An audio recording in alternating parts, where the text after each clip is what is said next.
дигар тасаввур кардан имкон надорад ки мардуми асри 21 бидуни интернет чӣ гуна зиндагӣ мекунанд ва ё зиндагӣ бе шабакаҳои иҷтимоии интернетӣ чӣ ранг мегирад. Дар доираи мантиқи ин суолҳо пурсиши дигаре ба миён меояд.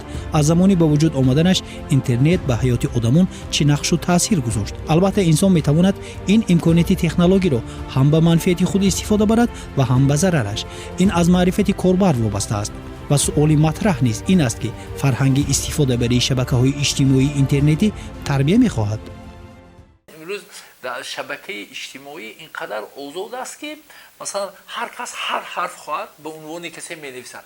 як нафаре инқадар ба осонӣ шарманда мекунад ё як нафаре масалан ба осонӣ ба осмони ҳафтум мебарорад ё баъзеҳо ҳастанд ки махсус чизҳои нодуруст бадахлоқие паҳн мекунанд. бефарҳангӣ ҳаст. хуб бемалол ҳақорат мекунад, як сухани ноҷой мегӯяд, онро навор карда мегузорад. ин фарҳанги тоҷикҳо хос нест. гарча ин фарҳанги кӯчагӣ аст.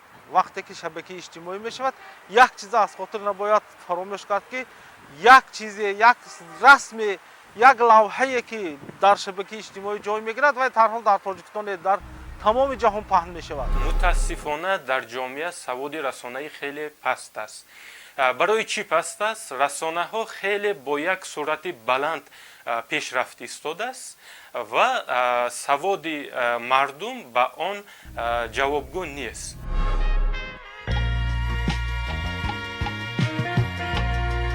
он замон касе тасаввур намекард ки баъди 30-40 соли оянда одамон дар кунҷи хона нишаста ба дилхоҳ гӯшаи дунё занг мезананд, ҳатто гуфтугӯи видеоӣ барпо мекунанд. ин тасаввуротро танҳо оинаи ҷаҳоннамо бар ин афсонаҳо дар зеҳни кӯдакон падид меовард. мардум барои суҳбати чандин лаҳзаинаи телефонӣ соатҳо дар паси дари идораҳои пошта навбат мепоиданд. ин ҳам моҳе як маротиба даст медод ки аз ҳоли наздикони дурафтода хабардор шаванд. акнун тасвирҳои он замон барои наслҳои имрӯза тасаввур ношуда нест, зеро онҳо дар асри рушди технология зиндагӣ мекунанд. кам наврасонеро пайдо мекунем ки планшет ва ё телефонҳои навъи андроид надошта бошанд. ҳатто кӯдакони хурдсол аз калонсолон дида хубтару беҳтар ба онҳо сарфаҳм мераванд. оҳиста оҳиста насли калонсол ҳам ба телефонҳои ҳамроҳ унс гирифтанд. шароит ва зарурат хурду бузургро водор кард ки ҳамқадами замон бошанд. вақте интернет паҳн гардид, аҳамияти ин телефонҳо боз ҳам зиёдтар шуд. аксарият мегӯянд шабакаҳои иҷтимоиро ба хотири муошират, ба даст овардани маълумот, сайқал додани саводу дониш, тамошову гӯш кардани кинову мусиқӣ истифода мебаранд. барои иддае воситаи хуби маблағ кор кардан аст. махсусан тоҷирон ба хотири тарғиби молу маҳсулоти худ аз шабакаҳои иҷтимоӣ самаранок истифода мебаранд. ба роҳи рушди ҷомеа таъсираш калон. мо ҷомеа метавонем ки тавассути шабакаҳои иҷтимоӣ тарбия кунем, онҳоро ба роҳи рост ҳидоят кунем, ё масалан сиёсати давлат, сиёсати ҳукумате дуруст ба мардум расонем. инҳо кӯмак мерасонад. масалан аз он ки мардум дар вакууми иттилоотӣ қарор гирифта бошанду бехабар бошанду ба хабарҳои масалан гӯшакию даҳонию гӯш карда масалан баъзан ба иштибоҳ раванд, беҳтар аст ки инҳо сайтҳо ҳамчун оинаи рӯшан рӯбарӯи мо истанд. шабакаҳои иҷтимоӣ ин як имконият аст. ин имконияти иттилоорасонӣ ва хеле оперативӣ, хеле тез мо масалан аз ҷаҳон огоҳ ҳастем. вале баробари ин шабакаҳои иҷтимоӣ як хатар низ ҳаст. чаро? барои он ки имрӯз дар шабакаҳои иттилоотӣ хабарҳои бардурӯғ низ хеле зиёд шудааст ва сохта фейк мегӯем. баъзеҳо тасодуфан, баъзеҳо махсус ҳамин хабарҳои бардурӯғро месозанд ки ҳарчи бештар паҳн шавад ва ҳарчи бештар ҳанамин бинандаҳо бинад. суоли асосӣ дар он аст ки оё аз ин имкониятҳо самаранок истифода мебарем? интернет бо шабакаҳои иҷтимоӣ майдони фарохеро мемонад ки барои тамоми табақаи ҷомеа чизи ҷолиб дарёфт кардан мумкин аст. ин аст ки теъдоди истифодабарандагон рӯз аз рӯз меафзояд. бино ба маълумоти худи шабакаи интернет имрӯз дар ҷаҳон ҳудуди 3 миллиард нафар аз шабакаҳои иҷтимоӣ истифода мебаранд. аз ин теъдод 70% истифодабарандагони фаъол ба ҳисоб мераванд. фейсбук, ютуб ва инстаграм ки аз шабакаҳои маъмултарини иҷтимоиянд миллиардҳо нафар истифодабаранда доранд. аз ҷумла дар Тоҷикистон сафи корбарони ин шабакаҳо хеле зиёд аст. як ида агар бо мақсадҳои муайян ва ба хотири бароварда кардани манфиатҳои хеш аз шабакаҳои иҷтимоӣ истифода баранд, ба гурӯҳи дигар онҳо як воситаи дилхушӣ ва вақтгузаронианд. агар мо ба тадқиқотҳои социологӣ ва мушоҳидаҳо назарсанҷиҳо назар афканем, имрӯз ҷавонони мо 6-7 соати худро бештар яъне беҳуда дар паси ҳамин шабакаҳои иҷтимоӣ мегузаронанд, ки ин албатта таъсири манфӣ ба ҳолати рӯҳӣ, ба равонӣ, ба ҷисмонии ҷавонони мо албатта бетаъсир нахоҳад монд. одоб ва маърифати истифода бурдани шабакаҳои иҷтимоӣ. шабакаҳои иҷтимоӣ фақат манфӣ не, чизҳои хуб ҳам дорад. ҷои хубаше, чизи хубаше аз он омӯзандаше гирифтан мумкин. лекин ҳамиша бурӯз ҳамин хел ҳолат шудааст, ки яъне як сели иттилоот дар шабакаҳои иҷтимоӣ ҳаст, як сел мебиёяд. алакун аз қабати вай сел кадомиш чизи даркорӣ, кадомиш чизи нодаркор, ин насли наврасу ҷавон бисёр вақт фарқ карда наметавонад, чунки ҳола тафаккури интиқодияш рушд накардааст. аз ин нуқтаи назар ин шабакаҳо то он даме ки ҷавон масалан як таҳлиле ёд мегирад, хатар дорад. мутаассифона ташкилотҳои экстремистию террористӣ ҳам аз ин истифода мебаранд, ки андешааш вайрон мешавад, ҷавона фикрониаш вайрон мешавад. ин фикр ин худаш аз мазмун, аз мотиватсия ва ҳам аз таҷрибаҳои эмотсионалӣ иборат аст. таркиби фикр.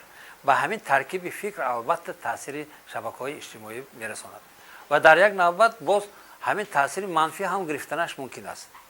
дар мавриде ки таҳлил карда наметавонанд, мардум онро таҳлил карда наметавонанд. дар мавриде ки масалан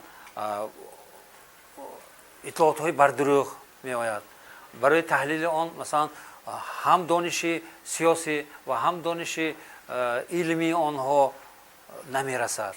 дар ҳамин вақт албатта таъсири манфиаш ҳис карда мешавад. воқеаву ҳодисаҳои рӯз зуд дар шабакаҳо дарҷ мешаванд. дар пайи онҳо шарҳҳо ва вокунишҳои гуногун ба миён меоянд. баъди ошкор шудани камбудӣ дар шабакаҳо дар бисёр маврид масъулин аз пайи ислоҳи вазъият мешаванд ва аз натиҷааш ба ҷомеа маълумот пешниҳод мешавад, ки ин падидаи хуб аст. аммо чунин ба назар ҳам мерасад, ки баъзеҳо аз шабакаҳои иҷтимоӣ сӯистифода мекунанд. бо ошкор кардани кӯчактарин камбудӣ обрӯ ва эътибори идораву ширкат ва ҳатто шахсиятҳоро резониданӣ мешаванд. имрӯз гӯё тамоми корбарони шабакаҳои иҷтимоӣ рисолати хабарнигорро бар дӯш дорад. шабакаҳои иҷтимоӣ ё ин ки масалан сомонаҳои иҷтимоӣ ки дар асри 21 як падидаи нав буд, аслан ки бигирем як шакли тағйирёфта ва замонавишудаи ҳамон суҳбатҳои иҷтимоӣ аст. хуб он гапхона, он масалан суҳбатҳои лаби об, суҳбатҳои лаби ҳавз ки одам рӯбарӯ мешуд, суҳбат мекард, хуб акнун ба олами маҷозӣ пайваст. яъне мардум фикрашонро, андешаашонро дар шабакаҳои иҷтимоӣ мемонанд, баъзан хуб фаъолият мебаранд ҳамчун як хабарнигори мустақил, лекин аз асосҳои рӯзноманигорӣ хабар надоранд ва ин корашон мешавад боиси зарар. як ҷараёни калони иттилоот ба майнаи сари ҷавонон фуромада истодааст, ки онро таҳлил кардан ба онҳо фурсат надоранд, қодир нестанд. аммо роҳҳои бартараф карданаш ҳаст. роҳҳои бартараф кардан ин корбарӣ аст. корбарии идеологиям инҷо хеле, масалан мо мегӯем ки вақте ки дар интернет як либосҳои хел хоси миллати мо нест, хоси фарҳанги мо нест, бо либосҳои мисол ғайри мо қабул масалан паҳн мекунанд, тарбияи мо ҳаё дорад, вуҷуди одамизод ҳазор лаънат бар тани беҳаё бод. масалан чун мардум шӯхчашмӣ пеша карданд, ҳаё пеш ортор шарманда карданд. ин чизҳоро зинда карданд. гарчи гул дар нозукӣ машҳур дар баҳру бар аст, хотири шарму ҳаё аз барги гул нозуктар аст. ин масъалаҳоро дар шабакаю дар идеология масалан паҳн кардан лозим аст. агар мо як фазое гирем, фазои манфӣ аз фазои мусбӣ дар шабакаҳои иҷтимоӣ бештар шуда истодааст. ба хотири он ки ҳамин қувваҳои некӣ, ҳамин рӯҳии инсонҳо бештар ба чизҳои дурӯғин, ба чизҳои бадвоҳима, ба ҳазлу мазоқ, ба ва чизҳое ки аслан масалан арзиши ахлоқӣ надоранд бештар аст ва мардум ҳам ба ин чиз таваҷҷӯҳ доранд. яъне сарчашмаи ин чист? Сарчашмаи ин сатҳи маънавият аст. чанде пеш ин навор миёни мардум сару садоҳои зиёдро ба бор овард. дар шарҳи навор зикр мешуд ки дар хуҷанд дар дарёи сир гӯё махлуқе пайдо шудааст. ин навори ҳангомавиро чанд рӯз мардум муҳокима карданд. дертар маълум гардид ки асли матлаб аз ҳодисаи нохуше нақл мекунад. корбаре ҳангома сохтааст. хабару маълумотҳои духора дар бисёр маврид мардумро раҳгум мезанонад. гоҳҳо ҷомеа дар дарку фаҳм ва ҳазми маълумотҳо оҷиз мемонад. ҳамин аст ки дар бисёр маврид хабар ва постҳои дар шабакаҳои иҷтимоӣ паҳн шуда ҳангома, овоза ва сару садоҳои гуногунро ба вуҷуд меоранд. бар замми ин як хабари носанҷида ва нодуруст ба инсон таъсири рӯҳиву равонӣ низ мерасонад. ҳанӯз соли 2014 пешвои миллат муҳтарам эмомалӣ раҳмон дар як суханронӣ аз паёмадҳои нохуши телефон ва шабакаҳои иҷтимоӣ ба наврасону ҷавонон изҳори нигаронӣ карда буданд. аз он пас дар муассисаҳои таълимӣ истифодаи телефонҳои мобилӣ маҳдуд карда шуд. равоншиносон низ таъкид мекунанд ки вақти зиёдро дар шабакаҳои иҷтимоӣ гузаронидан беш аз ҳама ба кӯдакон таъсири хатарнок дорад. яке аз иллатҳо инкоста гардидани хушҳолӣ дар кӯдакон будааст. кам шудан ва ё аз байн рафтани бозиҳои гуногун миёни кӯдаконро ки дар гузашта хеле маъмул буд, яке аз нишонаҳои таъсири шабакаҳои иҷтимоӣ ва бозиҳои гуногуни телефонӣ арзёбӣ мекунанд. мутахассисони соҳа собит карданд ки агар кӯдак зиёда аз 3 соат вақти худро дар фазои маҷозӣ гузаронад, инкишофи ақлии вай 2 маротиба коста мегардад. психологияи кӯдак нозук мебошад. ҳоло ҳамчун варақи сафед тоза мебошад ва вақте ки ҳамун падар ё модар бо кори худ авор дасташ ба ҳамун кӯдики майдои телефон дода мемонад, аз ҳамун видеоҳое ки кӯтоҳ ҳастанду ба ҳамун мегон чизҳое ки ҷалб мекунад, масалан бозичаҳое ки тез тренд шуда меистанд, ба якравии кӯдак оварда мерасонад. бисёр кӯдак мехоҳад ба ҳамун тақлид кунад, ба падараш модараш якравии худро гапиш гап мекунад. бисёртар боз ба кӯдакон бемории аутизм бисёр ривоҷ гирифта шуда истодааст дар байни кӯдакони хурдсол, ки ҳамин ҳам аз сабаби ҳамин бисёртар ба телефон, ҳамун филмҳои тасвирӣ тамошо кардан бисёртар хуруҷ меёвад. аз ҷониби дигар собит шудааст ки истифодаи зиёди шабакаҳои иҷтимоӣ дар наврасону ноболиғон бемеҳрӣ ва бемасъулиятиро ба вуҷуд меорад. аз чунин паёмадҳо насли калонсол низ эмин нестанд. яке аз онҳоро вобастагӣ ба интернет мегӯянд ки иллати рӯҳӣ ба шумор меравад. ва дигар чизе ки барои инсон ин аз ҳама муҳим ҳаст, вақти инсон мебошад, талафоти вақт ҳамин хел аддиксия вай ба пайдо мешавад, яъне вобастагӣ пайдо мешавад ки вай аллакай талаботи вай ба мубаддал мегардад ки беҳавай худашро носолим ҳис мекунад, саломатиашро ногувор ҳис мекунад. бе истифодаи ҳамун шабакаҳои иҷтимоӣ ӯ мехоҳад ки пайваста навгониҳои зиёдро бинад. ва дигар ин ки талафоти вақт гуфтем, ба ҷое ки ӯ мехоҳад 10 дақиқа бо он бо шабакаи иҷтимоӣ истифода шавад, баъзан соатҳо вақти худро талаф мекунад. ва ҳамин вақт низ дар оила нақши муҳимро мебозад. вақте ки вақташро талаф медиҳад, ӯ метавонист дар ҳамон муддати вақт як кори зиндагиаш ба мувофиқа ба ҷо орад, ё ин ки ба омӯзиш рӯ биёрад, ё ин ки реҷаи хобаш вайрон мешавад. ҳамин гуна таъсирҳои эмотсионӣ дорад ба ҳолати равонӣ. ба ғайр аз ин ба қавли коршиносон таъсири шабакаҳои иҷтимоӣ дар ахлоқ низ ба мушоҳида мерасад. вақте шарҳи постҳоро мехонӣ, чӣ донандаи мавзӯъ, чӣ ноогоҳ аз он, ҳама ба қавли ҳама донанд. дашному тамасхур ва пас задани шаъну эътибор дар шабакаҳои иҷтимоӣ як ҳолати маъмулиро мемонад. мушоҳидакорон мегӯянд, аз бепардагӯӣ дар шабакаҳо баъзеҳо дар зиндагии маъмулӣ низ шаттоҳ шудаанд. ҳар нафаре ки ворид шуд ва блогере ки масалан ҳеҷ кас намешиносад, ҳар чӣ хоҳад мегӯяд. барои ҳамин имрӯз барои дуруст истифода кардан аз сайтҳои интернетӣ барои мо маданият, фарҳанги баланди истифодабарӣ дар кор аст. ба ҷуз он қоидаву қонунҳое ки дар худи дохили шабака ҳасту масалан шумо акс мегузоред ё ҷои истиқомататонро мегӯед ки шумо дигар ҳастед, лекин баъзе қонунҳои нонавишта ҳастанд ки дар доираи одаму одамгарӣ, дар доираи ахлоқ, дар доираи андеша, менталитет ва ғайр аз ин инсон бояд фикр кунад ки як сухан оламеро як сухан вайрон кунад мегӯянд. инсон пеш аз он ки ба ҳамун чиз як мавод мегузорад, бояд андеша кунад ки паёмади он чӣ ҳаст. масалан мо шумо масалан дар телевизион кор кардем, масалан ҳамешагӣ вақте ки суҳбат мекунем, ҳамешагӣ тавассути телевизион вақте ки суҳбат мекунем, андеша мекунем ки дар паси ин экранҳо як нафар донишманд, як нафар шояд бедониш, як нафар хушахлоқ, як нафар бадахлоқ. инсон бояд ҳамин хел ҳарфҳоро интихоб кунад ки қобили қабули ҳамаи онҳо бошад. дар сайтҳои дар шабакаҳои интернетӣ бояд ҳаминтур бошад. бояд фаҳмад ки мабодо сухани ӯ хонаи як нафарро вайрон накунад, мабодо сухани ӯ боиси истеҳзои мардум нашавад, мабодо сухани ӯ боиси хандахарӣ шудани худаш нашавад. бино ба маълумоти оморӣ давоми як рӯз истифодабарандагони шабакаҳои иҷтимоӣ ҳудуди 6 соат бо муоширати беҳуда ва ғайри мақсаднок вақт сарф мекунанд.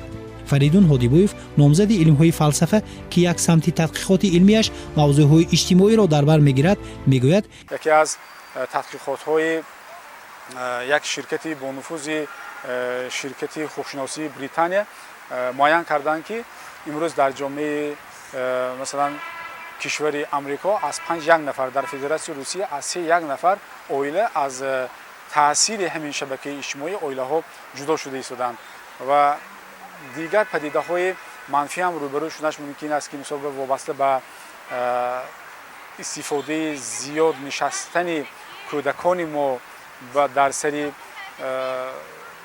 интернет ва шабакаҳои иҷтимоӣ ин пеш аз ҳама ба костагии ахлоқии онҳо, ба ҳолати рӯҳию равонии онҳо ба миён омаданаш мумкин аст. истифодаи нодурусту ғайримақсадноки шабакаҳои иҷтимоӣ то ҷое ба фарҳанги оиладорӣ низ таъсир гузоштааст. он яке аз омилҳои ба вуҷуд омадани нофаҳмӣ ва муноқишаҳои оилавӣ арзёбӣ мешавад. инҷо пошхӯрии оилаҳо низ истисно нест.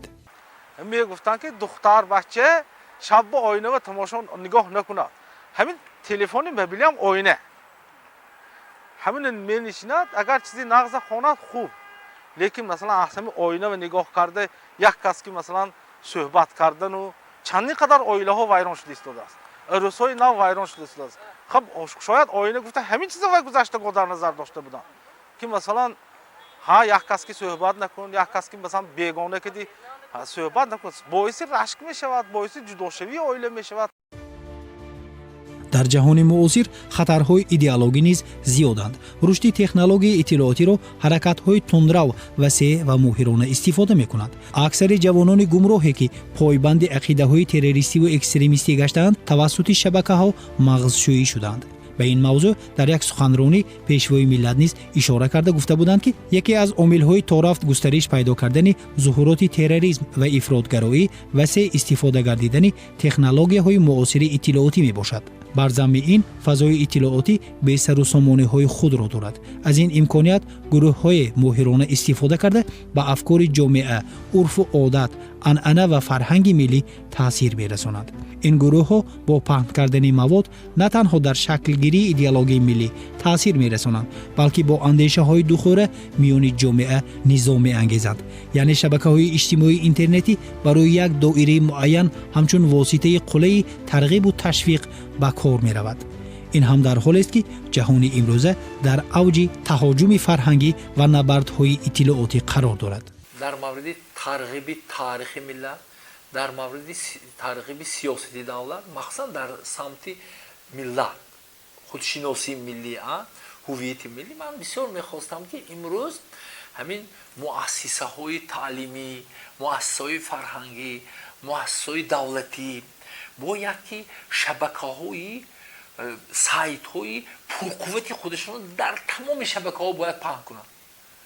бояд ки дар мавриди ифтихори миллӣ, дар мавриди фарҳанг, дар мавриди либос, дар мавриди дониш, таърих, имрӯз ин майдон холе аст. مثلا برای چی مثلا اینستیتوت ها هستند، اینستیتوت های مثلا اینستیتوت تاریخ، اینستیتوت ادبیات، اینستیتوت علم های مختلف، اونها باید توسط همین سایت های خودشون علم دانشی اصیل ترغیب کنن. وقتی که این چیزها روی کار میاد مردم خواه نخواه به اون توجه میکنن و آیسته آیسته ما میتوانیم که مردم تربیت کنیم. مثلا حاضر میگن که فلان شبکه فقط چیزهای بد دارد، چیزهای به معنی و بی معنی دارد. خوب ما باید به خاطر آنکه اون چیزهای بی معنی در کنار شوند، در کنار اون باید که ما چیزهای خوب جای دهیم.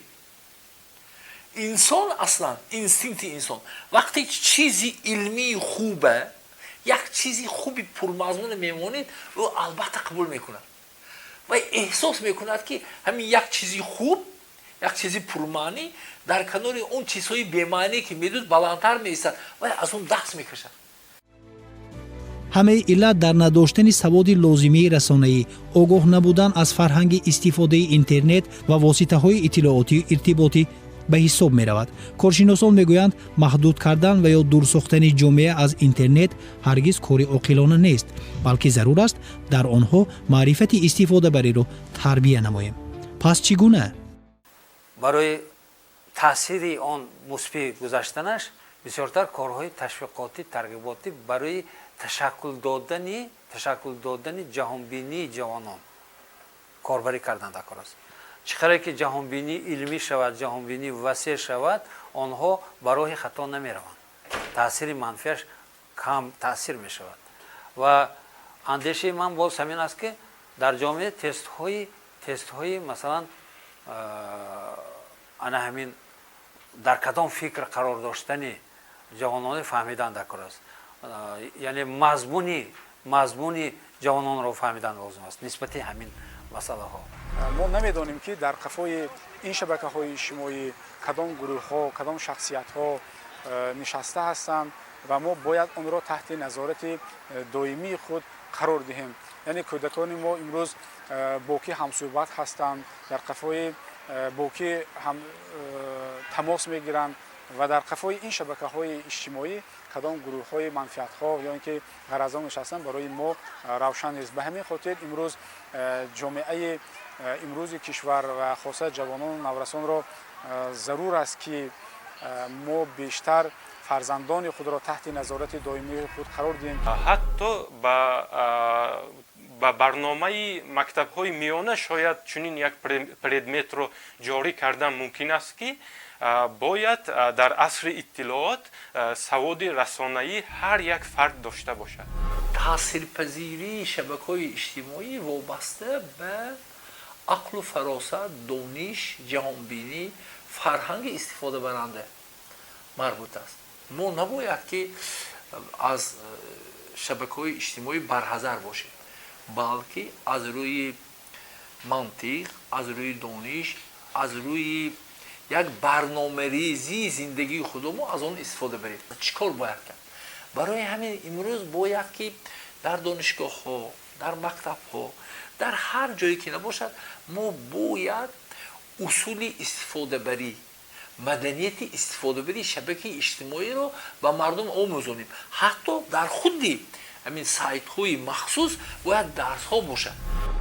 آداب استفاده شبکه اجتماعی باید در خانواده ها، در مؤسسه های تعلیمی گفته شود. مثلا یک راهی خطای مبارزه است. خب میگیرند مثلا همه شبکه از تلفنش مثلا محو میکنند، گم میکنند، کور میکنند، لیکن وای بچه وقتی که کور میکنه از وای بدترش میاد. و کور کردن در کار نه، بگذار همین استفاده بده، لیکن درست استفاده بردنش آموزاندن در کار. و پدر و مادر این نظارت هم کردنشون در کار. جامعه هم نظارت کردنش در کار. خوب هستند پدر و مادرهایی که اندرمان کار هستند. این چیز است نمیفهمند. یک دو نفری که در همون محله است، در همون کوچه است یا که در همون مکتب است باید اینو فهمونند. جهان در روند با سرعت رشد تکنولوژی قرار دارد. این عامل در همه جبهه‌های حیات انسان پیشرفت و دگرگونی‌ها به وجود آورده است. واسطه‌های گوناگون و بیشمار اطلاعاتی ارزی وجود کردند. اکنون جامعه دیگر در دسترسی به اطلاعات مشکل ندارد، بلکه در احاطه انبوه اطلاعات қарор гирифта гоҳо дар дарку ҳазми онҳо мушкилӣ мекашад ва раҳгум ҳам мезанад. дур шудан аз интернет ҳаргиз ба манфиати кор нест, зеро рушди ҷомеаи навинро бидуни интернет тасаввур кардан аз имкон дур аст. роҳи ягона ташаккул додани фарҳанги истифодабарӣ аст, хулоса мекунанд коршиносон.